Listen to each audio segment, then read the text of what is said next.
जो ब्रह्म सर्वव्यापक माया रहित जन्मा अगोचर इच्छा रहित और भेद रहित है, और जिसे वेद भी नहीं जानते, वह कि क्या वह देह धारण करके मनुष्य हो सकता है? देवताओं के लिए हित के लिए मनुष्य शरीर धारण करने वाले जो विष्णु भगवान है, वे भी शिव जी की ही भांति सर्वज्ञ है। ज्ञान के भंडार, लक्ष्मीपति व असुर के शत्रु भगवान शिव के अज्ञानी की तरह स्त्री को खोजेंगे? फिर शिव जी के वचन भी झूठे नहीं हो सकते। सब कोई जानते हैं कि शिव जी सर्वज्ञ है। सत्य के मन में इस प्रकार अपार संदेह उठ खड़ा हुआ। किसी तरह भी उनके हृदय में ज्ञान का प्रादुर्भाव नहीं होता था। यद्यपि भवानी जी प्रकट कुछ नहीं कहा, पर अंतर्यामी शिव जी सब जान गए। वे बोले, हे सती सुनो, तुम्हारा स्त्री स्वभाव है, ऐसा संदेह मन में कभी न रखना चाहिए। जिसकी कथा अगस्त ऋषि ने गान की है, जिनकी भक्ति मैंने मुनि को सुनाई, ये वही मेरे इष्ट देव श्री रघुवीर जी हैं, जिनके सेवा ज्ञानी मुनि सदा किया करते हैं।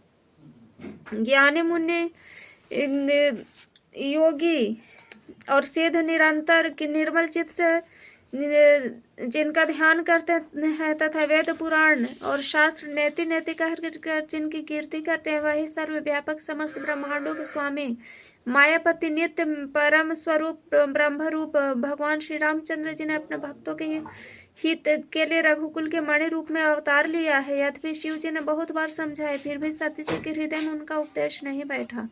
तब महादेव जी ने मन में भगवान के माया का बल जानकर मुस्कुराते हुए बोले, जो तुम्हारे मन में बहुत संदेह है तो तुम जाकर परीक्षा क्यों नहीं लेती?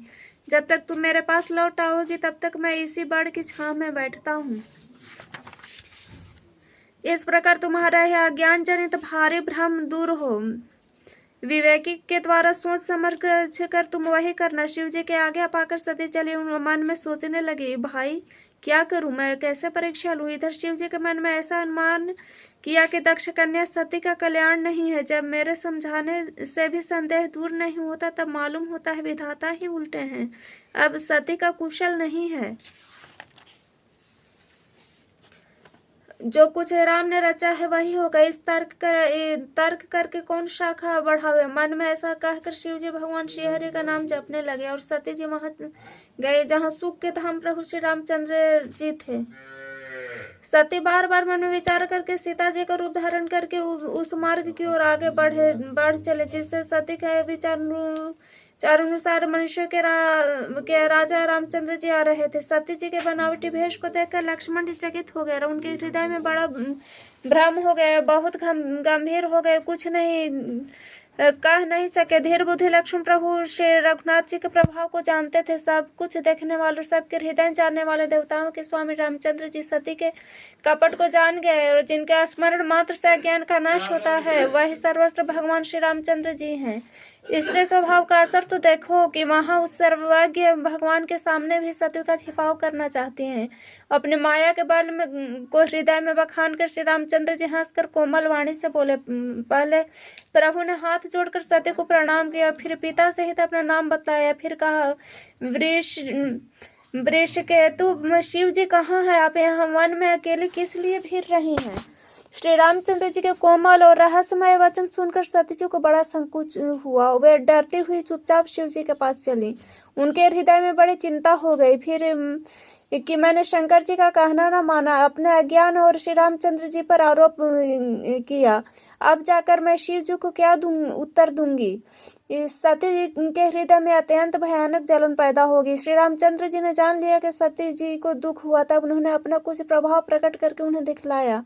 सती जी ने मार्ग में जाते हुए कौतुक देखा कि श्री रामचंद्र जी सीता जी और लक्ष्मण जी सहित आगे चले जा रहे हैं।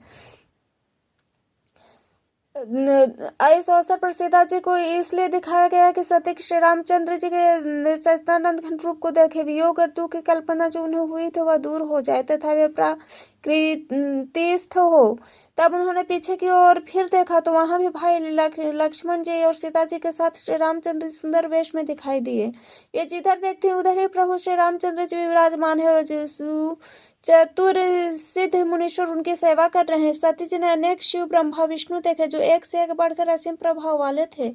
उन्होंने देखा कि भांति के भांति वेश धारण किए सभी देवता श्री रामचंद्र जी के चरण वंदना और सेवा कर रहे हैं। उन्होंने अगणित अनुपम सती ब्राह्मणी लक्ष्मी देखी। जिस जिस रूप में ब्रह्मा आदि देवता थे उसी के अनुकूल रूप में उनकी ये सब शक्तियां भी थीं।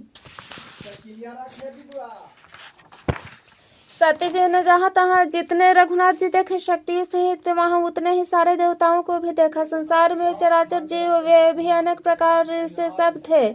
उन्होंने देखा कि अनेकों वेश धारण करके देवता प्रभु श्री रामचंद्र जी की सेवा कर रहे हैं, परंतु श्री रामचंद्र जी का दूसरा रूप कहीं नहीं देखा। सीता सहित श्री रघुनाथ जी बहुत से देखे, परंतु उनके वेश अनेक नहीं थे। सब जगह वही रघुनाथ जी, वही लक्ष्मण जी, वही सीता जी। से सती ऐसा देखकर बहुत ही डर गई। उनका हृदय कांपने लगा और देह की सारी सुध बुध जाती रही। वे आंख मूंद कर मार्ग में बैठ गए। फिर आंख खोलकर देखा तो वहां दक्ष कुमारी सती को कुछ भी न दिख पड़ा। तब वे बार बार श्री रामचंद्र जी के चरणों में सिर नमाकर वहां चले जहाँ शिव जी थे। पास पहुंची तथा श्री शिव जी ने हंसकर कुशल प्रश्न करके कहा कि तुमने श्री राम जी की किस प्रकार परीक्षा ली, सारी बात सच सच कहो। सती जी ने श्री रघुनाथ जी के प्रभाव को समझकर डर के मारे शिव जी से छिपाव किया और कहा, हे स्वामी, मैंने कुछ भी परीक्षा नहीं ली। वहां जाकर आप की ही तरह प्रणाम किया। आपने जो कहा वह झूठ नहीं हो सकता। मेरे मन में यह पूरा विश्वास। तब शिव जी ने ध्यान करके देखा। सती जी ने जो चरित्र किया था वह सब जान गए। श्री रामचंद्र जी के माया को सिर नवाया, जिससे प्रेरणा से करके सती के मुख से भी झूठ कहलवा दिया।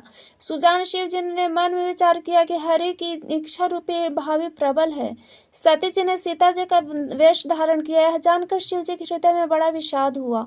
उन्होंने सोचा कि यदि मैं सती से प्रीति करता हूँ तो भक्ति मार्ग लुप्त हो जाएगा और बड़ा अन्याय होता है। सती परम पवित्र है, इसलिए इसे छोड़ते भी नहीं बनता, और प्रेम में करने में बड़ा पाप है। प्रकट करके महादेव जी कुछ भी नहीं कहते, परंतु उनके हृदय में बड़ा संताप है। तब शिव जी ने प्रभु श्री रामचंद्र जी के चरण कमलों में सिर नवाकर श्री रामचंद्र जी का स्मरण करते ही उनके मन में आया कि सती के शरीर से मेरी पति पत्नी रूप में भेंट नहीं हो सकती। शिव जी ने अपने मन में संकल्प कर लिया। स्थिर बुद्धि शंकर जी ऐसा विचार कर श्री रघुनाथ जी का स्मरण करते हुए अपने घर को चले। चलते समय सुंदर आकाशवाणी हुई, हे महेश, आपकी जय हो। आपने भक्ति की अपनी अच्छी दृढ़ता आपको छोड़ दूसरा कौन ऐसा प्रतिज्ञा कर सकता है। अब श्री रामचंद्र जी के भक्त हैं, समर्थ हैं, भगवान है। इस आकाशवाणी सुनकर सती के मन में बड़ी चिंता हुई। उन्होंने सकुचाते हुए शिव जी से पूछा, है कृपालु,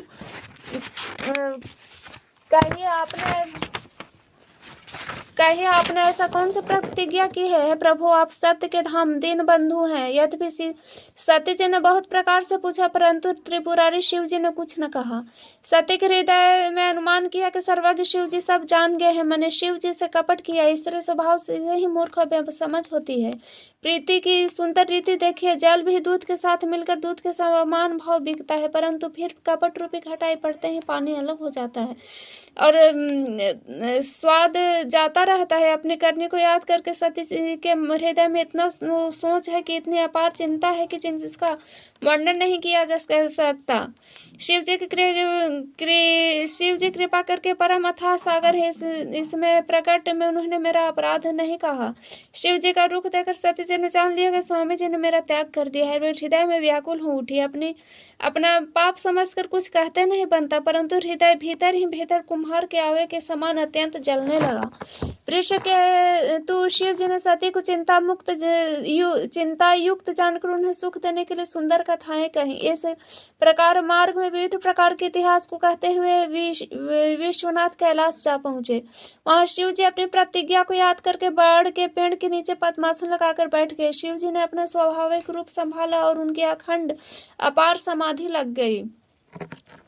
तब सती जी कैलाश पर रहने लगे। उनके मन में बड़ा दुख था। इस रहस्य को कोई कुछ नहीं जानता। उनका एक एक दिन युग के समान बीत रहा था। सती जी के हृदय में नित्य नया और भारी सोच रहा था, मैं इस दुख समुद्र के पार कब जाऊंगी। मैंने तो श्री रघुनाथ जी का अपमान किया, फिर पति के वचनों को झूठा। उसका फल विधाता ने मुझे दिया, जो उचित था वही किया। परंतु हे विधाता, अब तुझे यह उचित नहीं है कि जो शंकर जी के विमुख होने पर भी मुझे जिला रहा है। सत्य के हृदय की ग्लानि कुछ कहीं नहीं जाती। बुद्धिमती सती जी ने मन में श्री रामचंद्र जी का स्मरण किया और कहा, हे प्रभु, यदि आप दीन बंधु कहलाते हैं और वेदों का आपका यश गाया है, तो आप दुखों को हरने वाले हैं, तो मैं हाथ जोड़कर विनती करती हूँ कि मेरी यह देह जल्दी छूट जाए। यदि मेरा शिव जी के चरणों में प्रेम है और मेरा यह प्रेम व्रत मन वचन कर्म आचरण से सत्य है,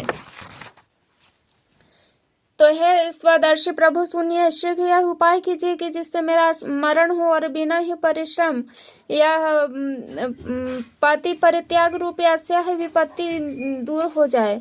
दक्ष सुता सती जी इस प्रकार बहुत दुखित थी। उनको इतना दारुण दुख था कि जिसका वर्णन नहीं किया जा सकता। 50,000 वर्ष बीत जाने पर अविनाशी शिव जी ने समाधि खोली। शिव जी राम नाम स्मरण करने लगे। तब से सती ने जाना कि अब जगत के स्वामी शिव जी जागे। उन्होंने शिव जी के चरणों में प्रणाम किया। शिव जी ने उनको बैठने के लिए सामने आसन दिया। शिव जी ने भगवान हरि के रसमय कथाएं कहने लगे। उसी समय दक्ष प्रजापति हुए। ब्रह्मा जी ने सब प्रकार से योग से देख समझकर दक्ष को प्रजापतियों का नायक बना दिया। जब दक्ष ने इतना बड़ा अधिकार पाया, तब उनके हृदय में अत्यंत अभिमान आ गया। जगत में ऐसा कोई नहीं पैदा हुआ जिसको प्रभुता पाकर मद न हो। दक्ष ने जो सब मुनियों को बुला लिया, वे बड़ा यज्ञ करने लगे। जो देवता यज्ञ भाग पाते थे, दक्ष ने उन सबको आदर सहित निमंत्रण किया। दक्ष का निमंत्रण पाकर किन्नर नाग सिद्ध गंधर्व सब देवता अपने अपने स्त्रियों सहित चले। विष्णु ब्रह्मा और महादेव जी को छोड़कर सभी देवता अपना अपना विमान सजाकर चले। सती जी ने देखा कि अनेकों प्रकार के सुंदर विमान आकाश में जा रहे हैं। देव सुंदरियां मधुर गान कर रहे हैं, जिसे सुनकर मुनियों का ध्यान छूट जाता है।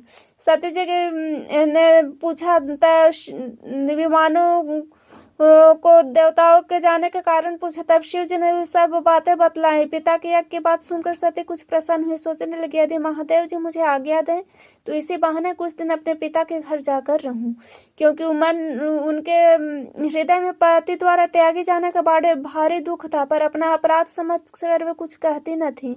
आखिर सती जी भय संकोच प्रेम रस में सनी मनोहर वाणी बोली, है प्रभु, मेरे पिता ने घर पर बहुत बड़ा उत्सव है। यदि आपकी आज्ञा हो तो है कृपा धाम, मैं आदर से ही दूसरे देखने जाऊं।